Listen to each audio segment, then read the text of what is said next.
오늘 이 말씀 짧지만 저는 이 말씀 묵상하면서 우리가 한계를 넘어서지 못하는 이유에 대해서 질문해 보게 됐어요. 우리가 한계를 마주하게 되는데 우리가 한계를 넘어서지 못하는 이유들이 오늘 본문 말씀에서 저는 묵상하면서 발견되어지더라고요. 그리고 그 문제, 그 주제에 대해서 우리가 그 주제로 인하여서 그런 걸림으로 인하여서 우리가 넘지 못한다면 우리가 믿음을 써서 바로 그 영역들과 주제들을 넘어서야 되겠다, 이렇게 같이 도전하고 기도하고 싶습니다. 나이가 많은 노 교수님의 강의를 오랜만에 들었어요. 한 80 정도 되셨나? 노 교수님입니다. 신학교 교수님인데 교회사 교수님이에요. 초대교회에 대해서 이야기하면서, 우리나라의 초대교회에 대해서 이야기하면서 기독교가 우리나라 구한말에 어떤 영향을 미쳤는지, 그게 교회가 서는 과정뿐만 아니라 사회나 학교를 세우는 것이나 의료나 이런 데 어떤 역할을 했는지에 대해서 이분이 막 이제 강의를 오랜만에 하셨나 봐요. 은퇴하고 나서도 꽤 시간 되시니까 아주 막 그냥 뭐 정말 이렇게 명확하고 진짜 이분이 대가구나 이런 느낌이 들 정도로 이렇게 하시더라고요. 그런데 이분이 기독교의 영향력에 대해서 이야기하면서, 보통 우리 그러면 무디 회심운동이나 이런 걸 얘기할 텐데 학교에 대해서 이야기를 하시더라고요. 기독교로 인해서 변화된 평등과 다양성이 어떻게 하나 되는지 이런 걸 설명하면서 이분이 어떤 이야기를 하시냐면, 박서양이라는 분에 대해서 이야기하시더라고요. 이름이 만만치 않죠. 박서양. 우리나라 최초 외과 의사이고 우리나라 최초 화학교사이고 일제강점기의 외과 의사이자 교육자이자 독립운동가예요. 본명은 봉출입니다. 봉출. 그리고 봉주리. 봉출 혹은 봉주리. 이름이 만만치 않죠. 이분이 왜 교회에서 유명하냐면 우리나라 첫 번째 의사이기도 하고 우리나라 첫 번째 교수이기도 하고 연세대학교에 우리나라 백정 출신이었다는 거예요. 이분이 처음에 에비슨이라는 선교사님을 만나고, 백정이었던 본인의 아버지가 이 에비슨 의사였거든요. 선교사님을 통해서 주님을 만나요. 그리고 아무것도 가진 것 없었던 이 가정에서 이 에비슨이라는 선교사님들과 교제하면서 자기의 아들 이 봉출이를 이 선교사님한테 부탁합니다. 그래서 연세대학교의 전신인 제중원 의학교, 제중원이라는 곳이 처음에 있었거든요. 그 제중원 의학교의 1호 졸업생인 거예요. 백정이 교수된다? 당시만 해도 유교 어떤 윤리가 있었잖아요. 유교의 윤리가 있었잖아요. 그래서 군사부 일체지 않습니까? 임금님이랑 스승님이랑 아버님은 일직선상이다, 동일하다, 이런 느낌이었는데 군사에, 이 스승사에 백정이 들어가게 된 거예요. 충격적이었겠죠. 양반이 있을 때인데요. 아직까지 그럴 때인데. 그런데 이분이 또 하나 충격적인 이야기를 하시더라고요. 그 사람과 함께 의사를 했다, 함께 연세대학교 교수였던 사람에 대해서 이야기를 하는데, 그 사람의 이름은 유억겸이라는 분입니다. 유억겸. 이분은요, 순종이 우리나라 제일 마지막 왕입니다. 고종 다음에 고종의 아들이었던 순종. 순종의 아내가 있어요. 첫 번째 아내는 일찍 돌아가시고요. 두 번째 아내가 이제 생기게 되는데 나중에 순정효 황후라고 이야기하는 분이 있어요. 이분의 여동생이 있어요. 이분의 여동생의 남편이 유억겸이라는 사람이었습니다. 이 유억겸 씨의 아버지가 제일 유명한 사람이에요. 유길준이라는 분으로 서유견문록이라는 썼던 일본과 미국의 보빙 사절단이라는 사절단으로 가서 서구의 문물을 받아왔던 유길준이라는 분의 아들입니다. 둘째 아들. 그러니까 이 유억겸이라는 사람은 왕족, 그러니까 순종왕이랑 동서예요. 동서. 그러니까 완전 귀족. 우리나라의 초왕, 완전 귀족. 근데 그분이 예수님 만나거든요. 그리고 연세대학교라는 대학에서, 기독교 대학에서 두 사람의 백정과 왕족이 같이 교수로서 활동했다. 백정이 교수되는 것도 진짜 힘들지만 왕족이었던 사람이 평민들, 백정들 가르치게 되겠다고 그 자리에 서는 것 정말 힘들었다. 정말 만만치 않게 두기 힘들었다. 그런데 둘이 같이 지내는 건 정말 더더더 힘들었다. 그런데 기독교가 그와 같은 일을 해냈다. 이런 이야기를 하시더라고요. 그럼 여러 이야기를 하면서 저에게 마음에 야, 그렇구나. 주님께서 우리에게 주신 성경의 진리가 사람들의 신분과 계급이 지금도 사람들이 있다라고 이야기하지만 완전 그걸 목숨 걸고 지켜야 한다고 생각할 때에 주님의 말씀과 평화가 그것들을 넘어서게 하셔서 복음으로 하나 되게 하여 주셨구나. 그거 되게 감사하더라고요. 오늘 본문 말씀에 바로 그와 같은 배경을 가지고 시작이 됩니다. 쭉 나와 있는 여기에 이 안디옥 교회를 이끄는 여러 사람들이 있잖아요. 5사람이 나오는데 이 사람들의 면면이 만만치가 않아요. 안디옥 교회에 예언자들과 교사들이 있었는데 그들은 바나바는 유대인이었습니다. 니게르라고 하는 시므온, 이 니게르라는 표현은 검은이라는 뜻이거든요. 그래서 지금도 이 표현이 좀 좋은 표현이 아니기 때문에 니그로라는 단어가 있어요. 영어 단어로 흑인이라는 뜻이에요. 흑인, 니게르라는 단어가 얼굴이 검은, 피부가 검은 이런 뜻이에요. 그러니까 히라보 이 니게르라는 표현을 통해서 이 시므온이 얼굴이 과도하게 까맸겠구나, 흑인일 수 있겠구나라는 것을 짐작할 수 있어요. 그리고 구레네 사람 루기오, 이 구레네도요 북아프리카였습니다. 안디옥과는 아주 먼 곳이고요. 그리고 북아프리카였기 때문에 아마도 흑인이었을 거라고 이야기하는 사람들도 있어요. 물론 지금처럼 그때는 노예다 이렇게 하진 않을 때지만 그래도 피부 색깔이 달랐어요. 그런데 그 뒤에 분봉왕 헤롯과 더불어 어릴 때부터 함께 자란 마나엔, 그러니까 젖을 같이 먹었다고 하더라고요. 그러니까 적어도 귀족, 적어도 왕이랑 같이 누가 형인지는 모르겠지만 그래도 같이 지낼 수 있었던, 같이 자랐던, 적어도 교육은 그만큼 받았던 사람이었던 마나엔. 그리고 사울이라는 사람은 다소 출신이었지만 엄청난 공부를 했던 사람이에요. 가말리엘 문화에서 공부도 많이 하고, 그리고 사람들을 죽이려고 그렇게 따라다녔던 사람들 중에서 회심했던, 죄인 중에 괴수라고 스스로 고백을 나중에 하게 되는 바울이라고 불리는 바로 그 사람. 면면이 다 달랐어요. 이 면면이 다 달랐던 사람들이 지금 모여서 교회에서 함께 사람들을 가르치고 있다라는 겁니다. 기가 막히죠. 그러니까 우리가 생각했을 때는 교회가 깨지거나 공동체의 갈등과 싸움이 있어도 너무너무 당연한, 왜냐하면 배경 자체가, 삶의 배경 자체가 너무 달라요. 말이 일단 안 통하고 대륙이 벌써 달라요. 자랐던 대륙이 달라요. 북아프리카에서 자라고, 그리고 신분도 다 달라요. 그러니까 생각 당연히 다 다르고요. 이런 생각들, 상황들, 환경들 다 다른데 이 교회에 짧게 나와 있는 요 3개 구절 가운데 제가 묵상하면서 집중하게 된 가장 중심이자 일어나게 된 일이 그들에게 성령님께서 말씀하셨다라는 거거든요. 그리고 이 3절 이후에 나와 있는 이제 여러 일들을 우리가 살펴보게 될 텐데, 주님께서 이 바나바와 사울을 통해서 엄청난 일들을 막 성령께서 이끄시거든요. 근데 그와 같은 일을 할 때 그런 동기가 되는 일, 계속 하나님께서 하신 여러 일들 가운데 이제 폭발적으로 하나님께서 하실 일들을 앞에 두었을 때 어떤 것들이 그 한계와 상황들을 넘어서게 하는 촉발제가 됐느냐, 그게 한계 가운데 맨날 똑같다라고 이야기하는 우리에게 굉장히 중요한 단초라는 생각을 하게 됐어요. 성령님께서 말씀하셨다, 아멘, 우리에게도 말씀해 주십시오 라고 우리가 바라지 않습니까? 근데 대부분 우리가 답답해하는 건 뭡니까? 성령님께서 우리에게 말씀하시는 시간이 잘 없더라라는 거예요. 그러면 어떻게 하면 우리가 성령님께서 우리에게 말씀하시는 것에 대해서 준비될 수 있을까? 혹은 어떤 것들을 점검할 수 있을까? 그리고 그것을 통해서 어떻게 하나님 앞에 메어 달릴 수 있을까? 그것에 대해서 질문해 보게 되는 거예요. 첫 번째가 뭐냐면요, 우리가 한계에 자꾸 넘어서지 못할 것 같아, 자꾸 맴매 우리의 삶이 도는 거예요. 그러면 제일 먼저 그 이유, 왜 이런 걸까? 원인에 대해서 질문해 봐야 될 첫 번째 점검 기준이 뭐냐면 우리 예배입니다. 우리 예배. 2절 말씀에 그들이 주님께 예배하고 금식하고 있을 때에 성령이 그들에게 말씀하셨다. 그리고 내용이 있을 때요, 저는 그 주님께 드리는 예배, 그들이 드렸던 주님께 드린 예배, 그들이 드렸던 주님의 예배, 주님께 드렸던 예배에 대해서 주목해 보게 됐어요. 그들이 함께 모여서 드렸던 예배요. 예배할 때 주님께서 우리에게 말씀하시거든요.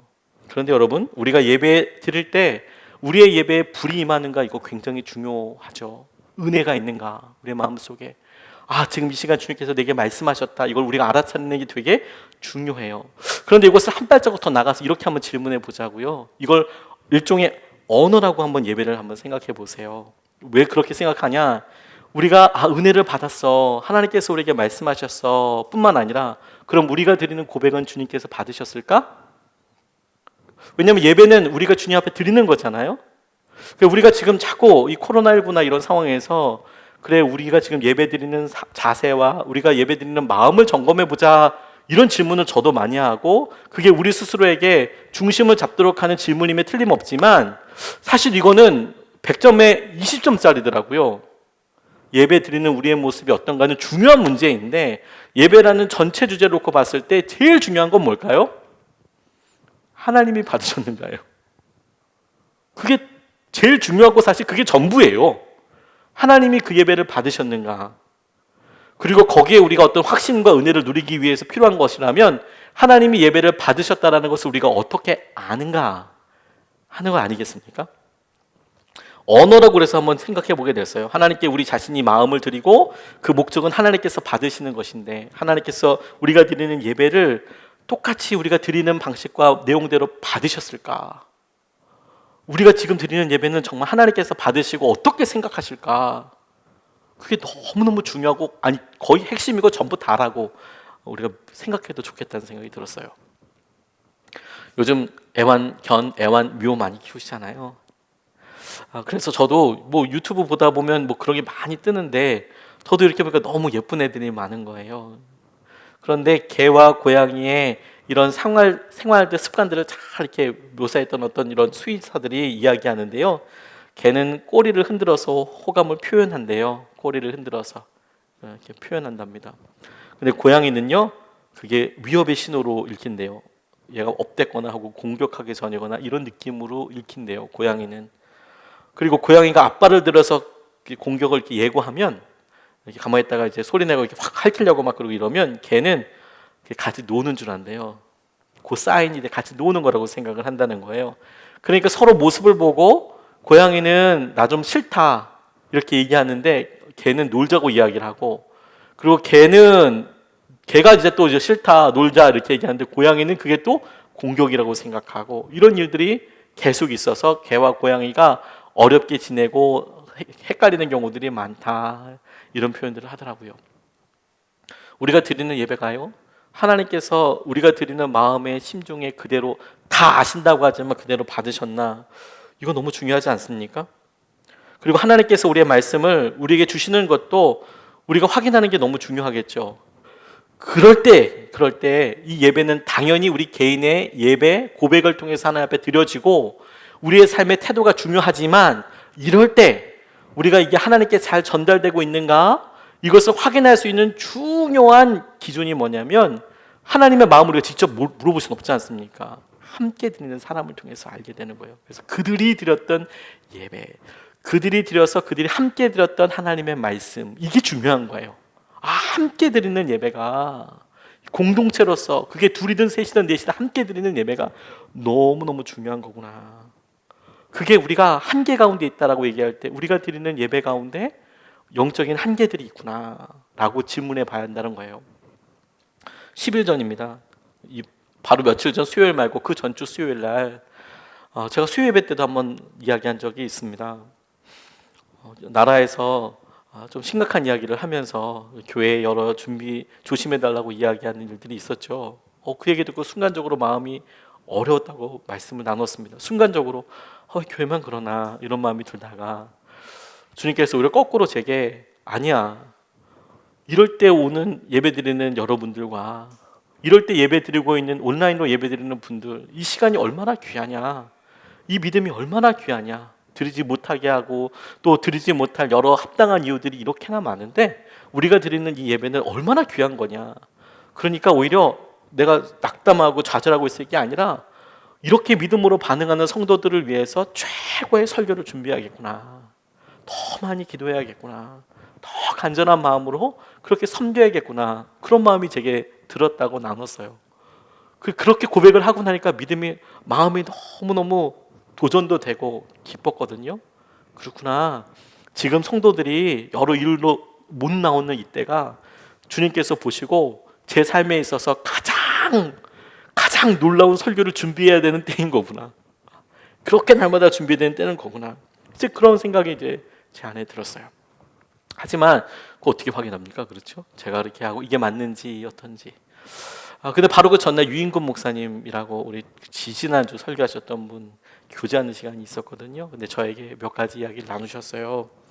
찬양 사역자들이 너무 힘들어요, 목사님. 찬양 사역자들 도울 수 있는 방법이 있었으면 좋겠어요. 그래서 제게 해주신 게 내년 전도 축제, 새가족 축제를 지금 예약해 주세요.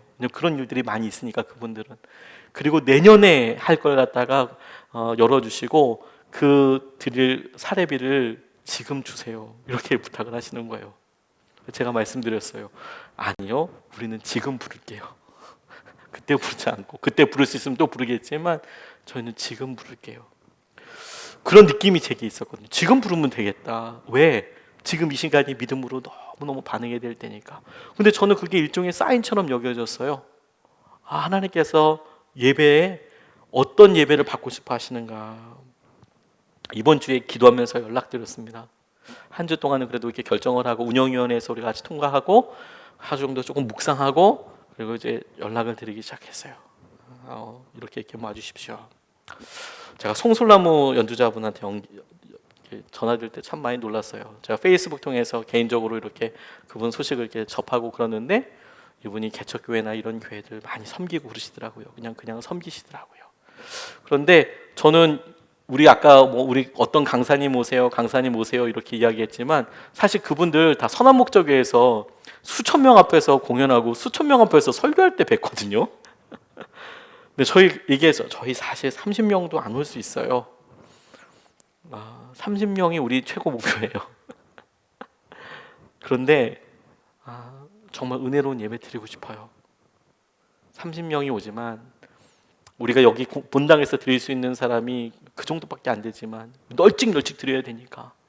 근데 정말 최고의 예배 드리고 싶어요. 그러면서 제 마음속에 그렇지, 주님께서 받으실 예배라고 생각한다면 그동안에 우리가 이렇게 귀한 분은 사람들 많이 초청해서 전도의 자리 홍보도 많이 하고 전도죠.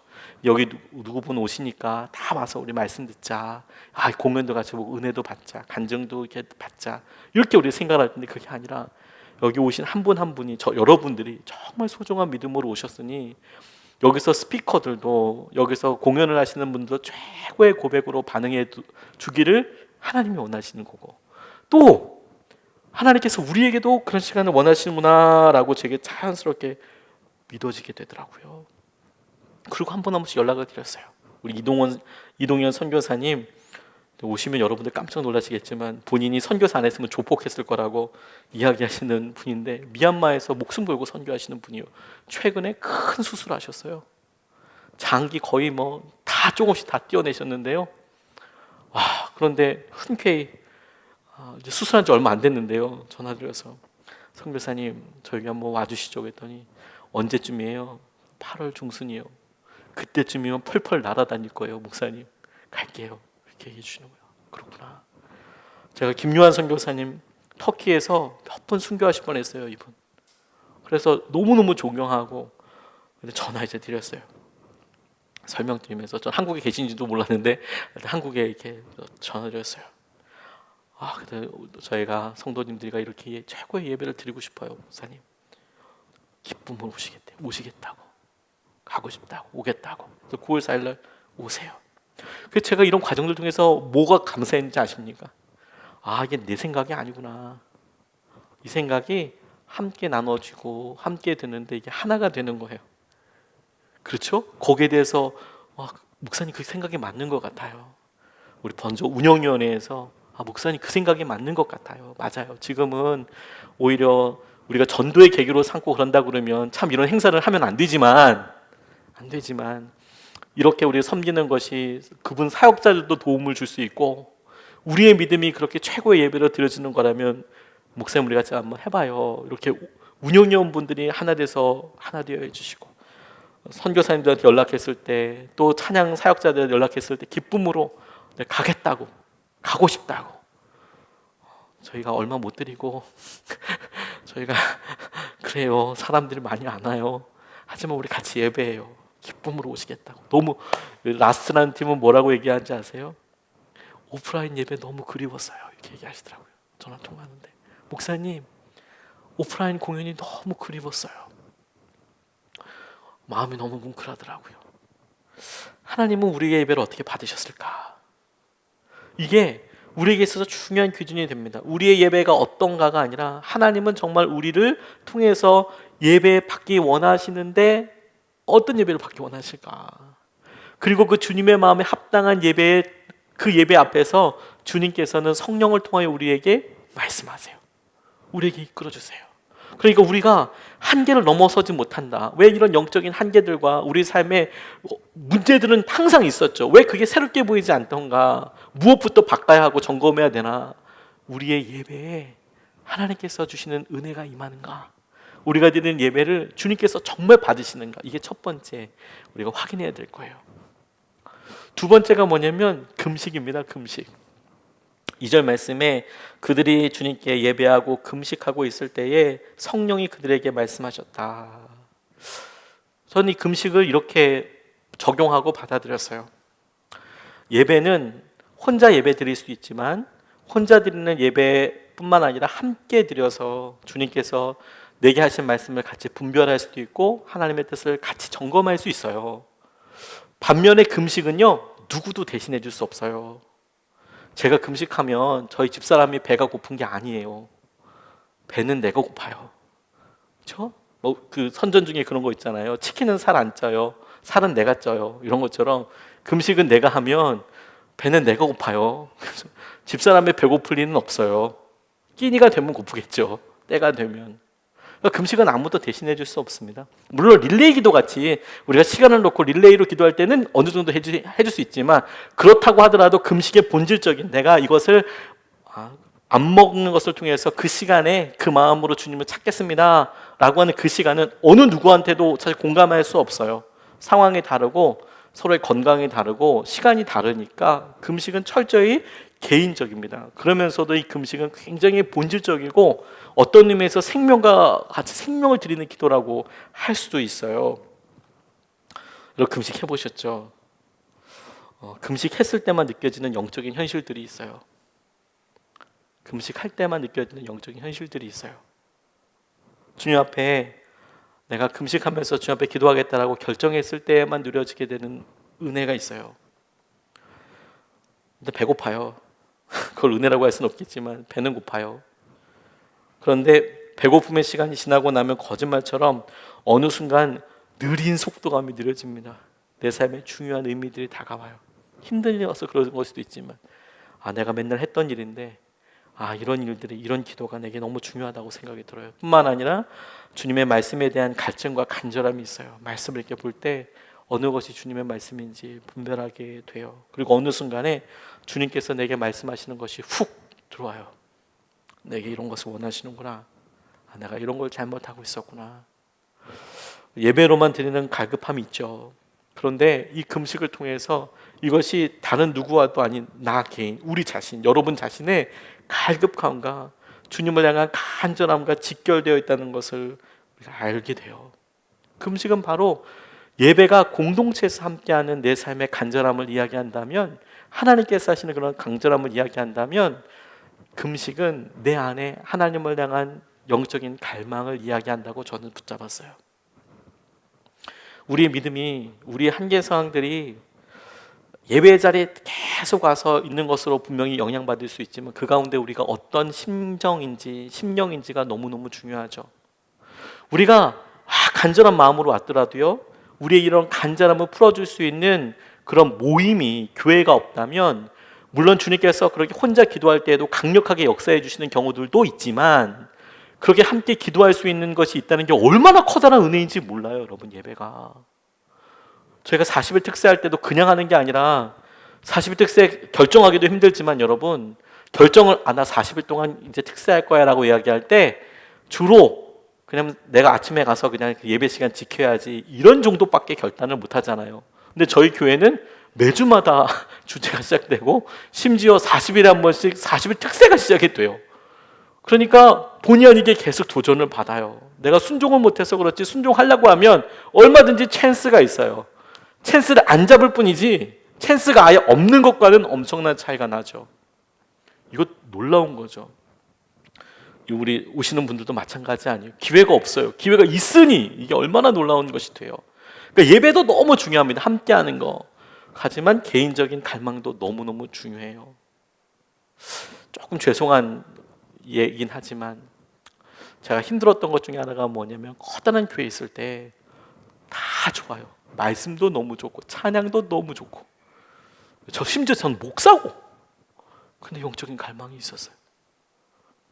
그 영적인 갈망은 목사님에 대한 설교나 어떤 다른 것들이 아니라 제 안에서 주님을 예배하고 주님을 향한 갈망이 어느 순간에 가뭄이 임해요. 그래서 잘 못 느끼겠어요.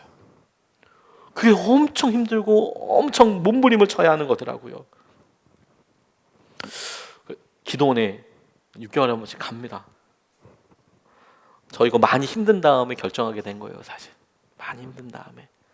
첫 번째 이렇게 기도원에 간 거 개척하기 전에 이제 갔잖아요. 물론 그 전에는 짧게 갔다 오긴 했지만 두 번째 기도원에 갔을 때는 저 허리 아파서 강제로 쉬어서 기도원에 못 갔지만 어찌됐건 간에 병원에서 기도원에 가 있는 셈이 됐어요. 셋째에는 주님께서 병원으로 부르기 전에 알아서 기도하러 가야지 이런 생각이 제게 들었어요. 주님과 개인적으로 시간을 갖지 않으면 주님이 병원으로 부르시는구나. 병원으로 부르시기 전에 내가 얼른 기도하러 가야지. 그래도 많이 아프니까 그런 생각을 하게 되더라고요. 기도할 때 하나님이 다른 거 다루시지 않아요. 이번에도 주님께서 기도하면서 하나님 앞에 말씀도 많이 보고 책도 많이 가져갔거든요. 그래서 기도하는데 주님이 정말 기본적인 거 물어보세요. 주님과의 관계. 너는 두려워하는 게 뭐니? 너는 돈에 대해서 어떻게 생각하니? 이거 사실 물어보거든요. 그래서 그거에 대해서 다 안다고 생각해요. 그런데 다시 껍질을 벗겨보고 주님이 그렇게 내밀하게 계속 이렇게 물어보시는 거를 대답하다 보면 제가 얼마나 초라하고 얼마나 약하고 악한지 몰라요. 약하고 악한지 몰라요. 괴롭죠. 하나님 앞에 그런 얘기를 이야기해 놓고 이렇게 내어놓아요. 그럼 하나님께서 그런 하고 싶은 말씀들을 조금씩 이제 하시는 것 같아요. 너무너무 중요하더라고요. 근데 보통 삶에서는 어떻게 이런 기회들을 갖게 되는지 아십니까? 보통 고난을 통해서 경험해요. 이런 간절함이 우리가 자발적으로 주 앞에 나아가고 자발적으로 금식하고 자발적으로 간절함의 자리에 있지 않고 그러면 주로 이런 간절함은 고난과 고통의 때에 혹은 사건을 통해서 우리에게 확 다가옵니다. 기도할 수밖에 없고 간절해질 수밖에 없는 상황에 우리를 두시고 그 간절한 문제로 기도하다 보면 하나님께서 툭툭 말씀하세요. 네가 조금 태도가 이상하지 않냐? 네가 나를 향한 마음이 떠난 거 아니냐? 네가 나보다 돈을 더 사랑하는 거 아니냐? 너 우상 아니냐 그거? 이런 이야기를 이제 주님께서 다루시기 시작하죠. 우리의 삶에 여러분, 우리 개인적인 영성과 개인적인 마음은 너무너무 중요해요. 우리의 갈급함을 점검해야 합니다. 여전히 내가 주님을 갈망하는가? 여전히 내가 주님 앞에 나아가고 있는가? 우리가 지난주 드리고 지지난주 드렸던 예배가 오늘도 내 마음이 동일하게 그렇다면 나의 갈급함이 어디에 있는가? 이걸 우리가 살펴보고 이것을 우리가 주 앞에 드려야 한다는 거예요. 이게 두 번째로 우리가 한계라고 생각된다. 이거 아니다. 라고 생각될 때 점검해야 하는 그런 거예요. 이 갈급함이란 마음이 갈급해야 갈급해져. 그래서 그런 의미에서 고난 가운데 있는 사람이 차라리 축복일 수 있어요. 갈급해지잖아요. 저도 이렇게 보니까 성도님들 놓고 이렇게 기도할 때 너무 힘든 이야기들, 제가 해결할 수 없는 일이 100%죠. 제가 돈이 있어서 한 1억씩 나눠드리고 그리고 전세도 하시고 사업 투자도 하시고 이러면 간단하지만 그놈의 1억은 저도 없어서 저도 평생 가져본 적은 없고 그런 거 아니겠습니까? 그러니까 주로 기도한다고 해서 주님께서 제게 1억을 갑자기 주신다고 믿지만 아직까지는 그렇게 해주신 적은 없어요. 그러니까 안타까운 이야기 듣고 건강에 대해서 이야기 듣고 그래도 너무 안타깝죠. 그러면 이제 저 혼자서 이제 그런 기도 제목을 놓고 심란하고 마음이 너무 아파요. 그리고 심지어 같이 금식도 해요. 모르게 그 가정을 놓고 하나님, 갑자기 그런 어려움이 거기 생겼어요. 풀어주세요. 하나님, 그거 풀어주세요. 얼마나 두려울까요? 그게 얼마나 아플까요? 하나님, 풀어주십시오. 그리고 또 놀라운 것은요, 좀 복된 사람들은 제가 금식할 때 그런 일들이 주로 일어나요. 그래서 목사님 기도해 주세요. 나 금식하는 거 알고 전화한 거냐? 이제 보통 그래요. 힘들고 금식하는데 보통 그런 분들은, 어떤 분들은 제가 금식할 때 전화해서 기도 부탁하시는 분들이 계세요. 복 받은 사람들이죠. 간절하게 기도하게 되니까. 그래, 간절히 기도하게 되면 그게 오히려 사람들에게 의미로 다가가고 은혜로 다가가서 그렇게 회복이 되는 거거든요. 예배가. 그러니 내가 고난을 고난이라고 생각하지 말고 그걸 간절하면 회복의 시간이라고 생각해야 하는 거예요. 그게 주님께서 부르시는 거구나. 그리고 세 번째로요, 여러분, 우리가 우리 삶에 계속 한계가 계속 넘어서지 못하는 것 같아요. 왜 나는 계속 맴맴 도는 것 같지? 이게 왜 중요하냐면 코로나19로 인하여서 우리의 삶에 과거에 했던 것들을 지금 못하고 있잖아요. 분명히 뭔가 바뀌었는데 뭔가 믿음이 성장한다는 느낌이 없다고 생각된다면, 그러면 우리의 예배를 점검해 봐라. 그게 사람이 많이 오고 적고의 문제가 아닐 거다. 그리고 우리 마음의 갈망에 대해서 금식과도 같이 주님을 향한 간절한 마음에 대해서 점검해 봐라. 막혔을 거다. 그리고 이런 모든 일을 생각해 볼 때 내가 사람들을 위임과 신뢰하고 있는가? 이건 결과로 드러나는 일이지만 우리 가운데 점검할 수 있는, 우리 마음에 또 다른 생기를 불어넣을 수 있는 굉장히 중요한 일이겠더라고요. 2절 3절 말씀이에요. 그들은 주님께 예배하고 금식하고 있을 때 성령이 그들에게 말씀하셨다. 너희는 나를 위해서 바나바와 사울을 따로 세워라. 내가 그들에게 맡기려 하는 일이 있다.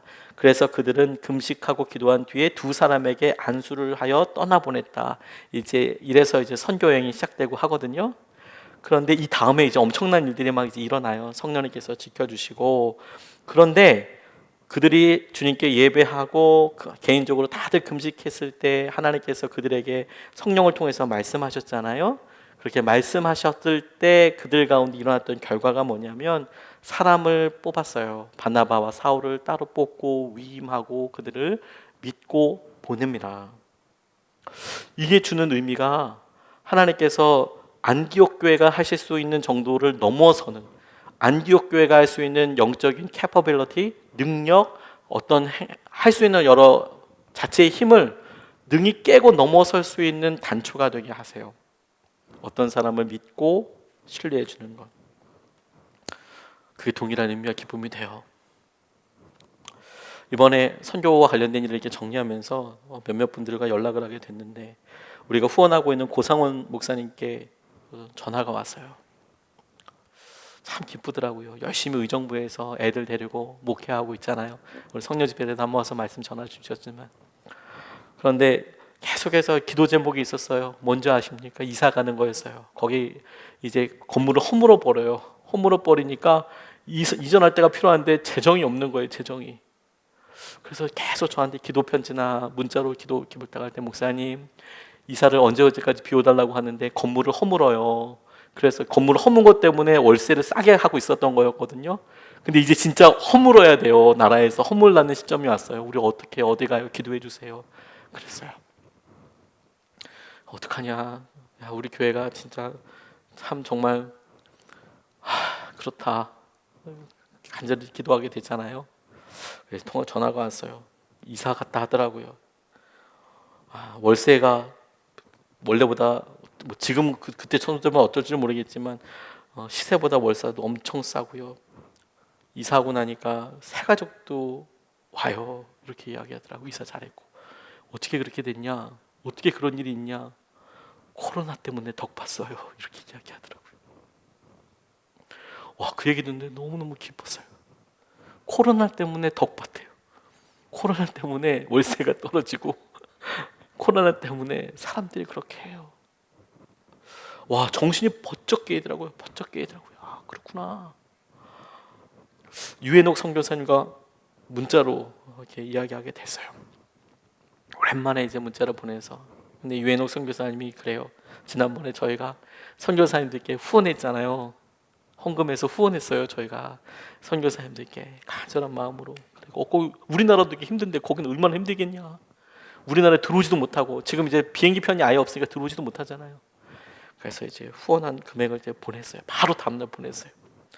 왔어요. 문자가, 카톡이.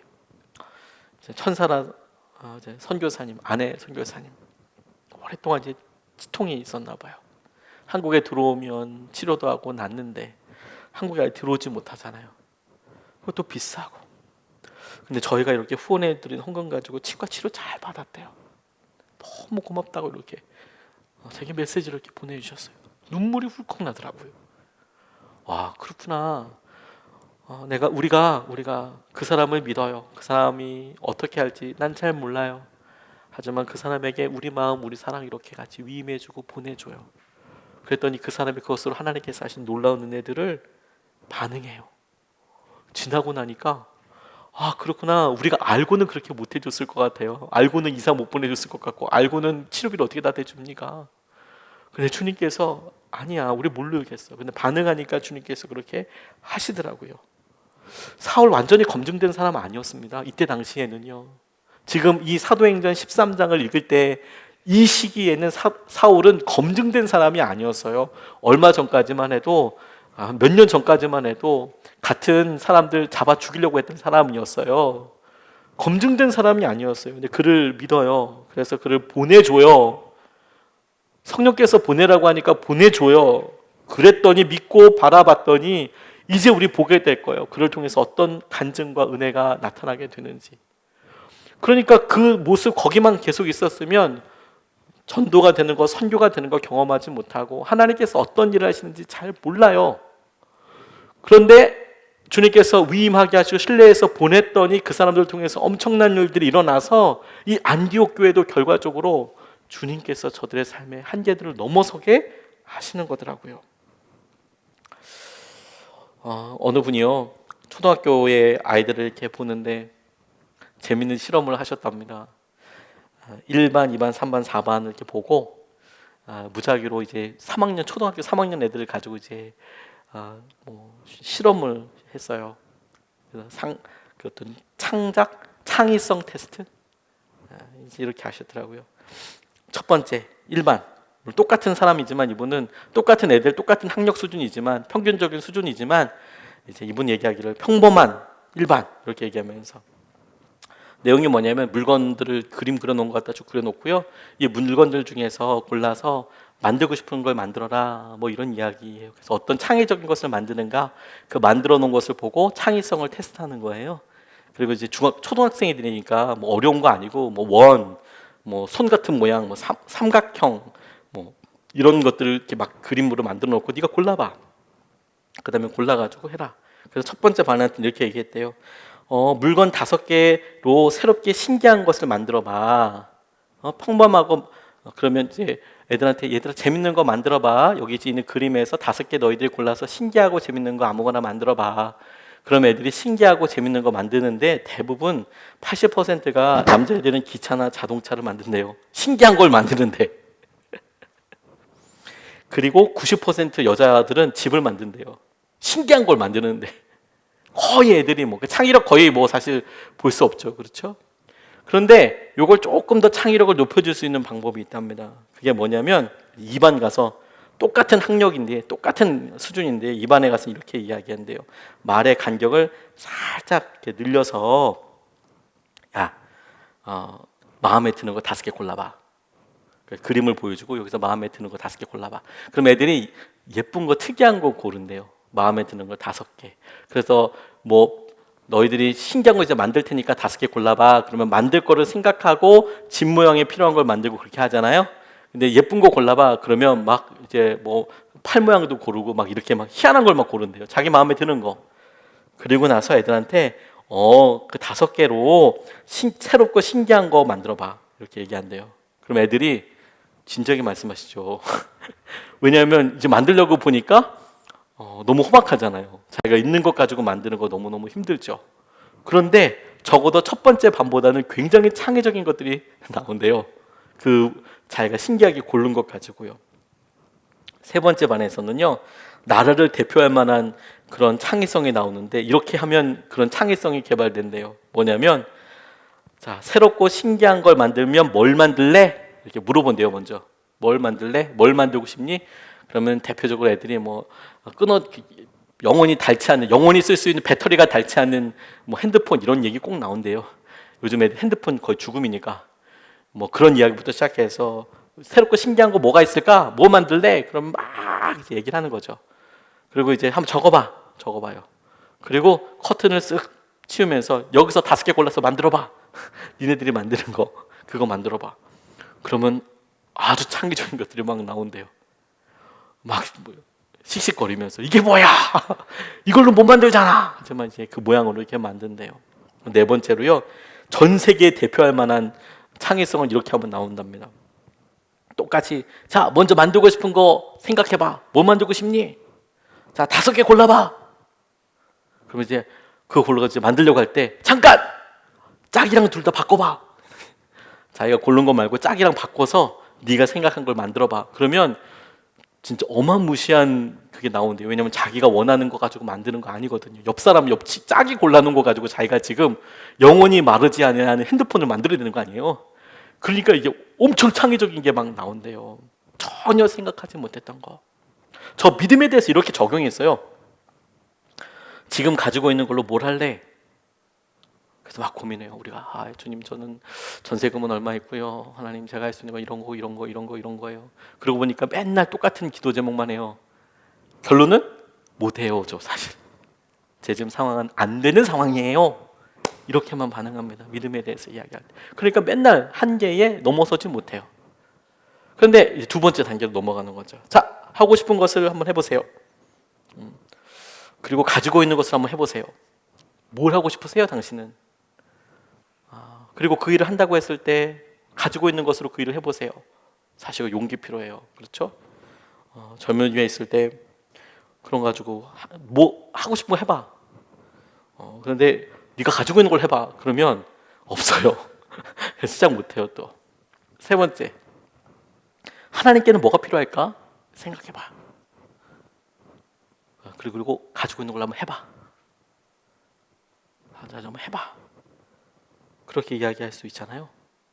저 이번에 송솔나무 연주자 만날 때 그런 사실 생각했어요. 제가 너무 읽다가 사실 이번에 기도하면서 불렀던 이유가 뭐냐면요, 페이스북을 이렇게 봤는데 본인은 하나님의 연주자래요. 너무 기쁘잖아요. 하나님의 연주자인데 자기는 연주하는 사람이잖아요. 공연을 하루에 5번 할 때도 있었고 3번 할 때도 있었대요. 그럴 때마다 많은 청중들이 있었겠죠. 지금 거짓말처럼 다 100% 취소됐대요. 그것도 참 놀라운 일이죠. 근데 이분이 기도하면서 어떤 생각했냐면, 하지만 나는 하나님께서 말씀하시는 하나님을 위해서 예배하는 사람이잖아. 나는 연주만 하면 되잖아. 내 목표는, 내 본질적인 부르심은 사람들 앞에서 공연하는 게 아니라 하나님을 위해서 연주하는 거잖아. 그래서 이분이 어떻게 하셨냐면 페이스북에다가 저한테 특송을 신청해 주세요. 그러면 제가 요즘 이 코로나 시대니까 온라인으로 자기가 연주해서 그 교회를 위해서 연주해서 특송을 연주해서 보내드릴게요. 그렇게 말씀하시는 거예요. 와, 저 너무 감동했어요. 이런 것도 있구나. 그래서 우리 교회도 한번 해볼까? 이런 고민을 사실 했었어요. 내가 유인근 목사님 만났을 때 유 목사님이 그러더라고요. 제가 그런 얘기 나눴더니 그래서 요즘 한 주에 100개씩 녹음하고 있어. 이렇게. 한 주에 100곡, 100교회씩 녹화해가지고 보내고 있다고 하시더라고요. 와, 제 그 얘기 듣고 마음이 막 너무 뜨거웠어요. 그렇구나. 하나님께서 하시는 거 먼저 빡 정해놓고, 그러면 이제 내가 할 수 있는 거 뭐? 그러면 전혀 해보지 않았던 일을 해볼 수 있을 것 같아요. 그렇죠? 네 번째, 먼저 하나님은 뭘 원하실까 물어봐요. 아까 바꿨다고 그랬잖아요. 내게 뭘 원하실까? 그래서 내가 뭘 원한다면 내가 할 수 있는 재정도 있고요, 시간도 있고요, 에너지도 있잖아요. 그걸 딴 사람한테 그대로 줘요. 내가 있는 것만큼 헌금하라 그러면, 내가 있는 것만큼 믿음으로 반응하라 그러면 잘 못하잖아요. 우리 떨려서. 근데 그게 아니라 하나님 뭘 원하실까? 나 뭐 갖고 있지? 내가 한다면 이거 다 쏟아버려야겠네? 그렇게 생각을 하잖아요. 그리고 그걸 다른 사람한테 줘요. 네가 해. 그러면 엄청 창조적인 게 나올 거예요. 엄청 창조적인 게. 안디옥 교회에 하나님께서 말씀하셨어요. 금식하고 기도까지 해가지고 거기서 사람들 세웠어요. 그들 가운데 선교하고 싶은 마음 왜 없겠습니까? 하나님의 부르심 받은 사람 왜 없었겠어요? 있었어요. 그런데요, 기도해봐. 2명 뽑아봐. 니들 그런 마음 있었지? 그래, 2 뽑아고 걔들한테 다 시켜봐. 돈도 도와주고 재정도 도와주고 기도도 도와주고 그렇게 한번 해봐. 그랬더니 그 사람들이 나가서 어떤 일을 했는지를 할 수 있었을지는 우리가 상상할 수 없죠. 마나인이라는 사람이 나가서 무슨 일을 할 수 있었을지 우리가 상상할 수는 없을 거예요. 하지만 적어도 바울이 했던 일들을 생각해 보면, 와, 이런 창의적인, 이런 엄청난 일을, 이런 대륙들이 돌아오는 일을 할 수 있었을까? 그분들이 썼던 글을 우리가 지금 읽을 수 있었을까? 이런 일이 있을 수 있었을까 하는 일들을 하나님께서는 그렇게 하시더라고요. 위임과 신뢰가 이렇게 놀라운 것이죠. 그래서 여러분, 오늘도 우리가 한계예요. 한계야. 예배도 그렇고 내 마음의 갈급함도 그렇고, 근데 무엇보다도 그래, 나는 왜 맨날 똑같은 믿음 생활 이렇게 하고 있지라고 생각이 든다면, 나는 왜 가지도 못하고 왜 이렇게 하지도 못할까라고 생각이 든다면, 여러분들이 간다고 생각하고 누군가에게 그렇게 한번 쏟아버려 보세요. 다 쏟아버려 버리세요. 내가 간다면, 내가 지금 그 시간을 갖고 있다면, 그러면 저는 100% 확신합니다. 하나님께서 어마무시한 일을 이루실 거예요. 진짜 이건 하나님 아니면 설명될 수 없는 일. 고상원 목사님이 코로나 때문에 이사 잘했다잖아요. 코로나 있기 전에 이사 못했다니까요. 코로나 있고 나서 이사했대잖아요. 유해녹 선교사님이 우리 그렇게 보내고 헌금한 거 가지고 치과 치료할 수 있다잖아요. 더 놀라운 일들이 우리 가운데 많지 않겠습니까? 힘들고 어려운 일이 있잖아요. 그래서 우리는 항상 고민해요. 이렇게 헌금해서 이게 어떻게 될까? 이렇게 생각하지 마시고, 저도 몰라요. 하나님께서 이끌어오시면 그거 다 그냥 쏟아버리면 돼요. 주님께서 말씀하신 대로 그냥 다 그냥 해버리면 돼요. 저희 교회는 그거 할 수 있잖아요. 무식하게 순종하기, 뒤 돌아보지 않기, 별로 생각하지 않기. 저희 단순한 사고를 하고 있기 때문에 주님의 말씀이면 그냥 가기. 그러면 그 다음에 주님께서 알아서 하실 거예요. 다른 사람이 다 할 거야, 다른 사람이 할 거야가 아니라, 다른 사람이 할 수 있도록 길이 되어주세요. 신뢰하고 맡겨주세요. 그만큼을 시간도 내어주시고 기도도 해주세요. 그러면 다른 사람들에서 시간 내어주고, 다른 사람들에게 기도 시간 내어주고, 다른 사람들을 위해서 우리 물질도 내어드리고, 그러면 주님께서 여러분들을 100% 살려주실 거예요. 100% 한계를 넘어서게 해주실 거예요. 넘어서게 해주실 거예요. 왜냐하면 하나님께서 그걸 믿음이라고 여기실 테니까. 오늘 이 시간에요, 우리 같이 말씀 붙잡고 기도하고 싶어요. 제 안에도 이런 갈망이 있습니다. 네, 갈망이 있습니다.